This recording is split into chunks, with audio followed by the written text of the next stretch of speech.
අඩහැරේ YouTube channel එකට අදත් ඔයාලව ගොඩක් ආදරයෙන් පිළිගන්නවා. තාමත් ඔයාට අඩහැරේ YouTube channel එක subscribe කරන්න බැරි වුණ කෙනෙක් නම් ආදරයෙන් මතක් කරනවා අඩහැරේ YouTube channel එක subscribe කරන්න කියලා. ජයරත්න ව්‍යාපාර සමූහයේ අධිපතිගේ දියණිය නිශාරා ජයරත්න මහත්මිය හා දුමින්ද සිල්වා මහතා අතර ආදර සම්බන්ධතාවයක් පවතින බව පෙරදී ගොඩක් සමාජ මාධ්‍ය ජාල හරහා පළ වී තිබුණා. එම පුවතෙහි සත්‍යතාවයක් පවතින බව ජයරත්න පාර්ශවය විසින් කියා තිබුණා. නමුත් දැන් තත්ත්වය ඊට වඩා හාත්පසින්ම වෙනස් වූ එකක් බව තමයි විවිධ ආරංචි මාර්ගවලින් අපිට දැනගන්න ලැබුණේ.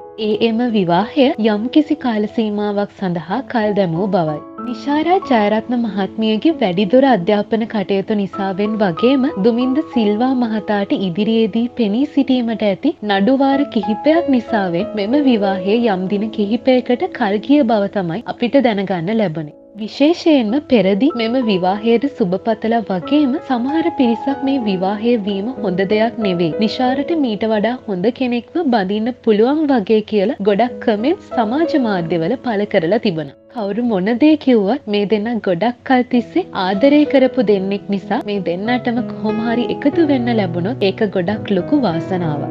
ඒ දේ නිසා අඩහැරේ අපි සුබ පතනවා මේ දෙන්නටම ඉක්මනටම එකතු වෙන්න ලැබෙන්න කියලා.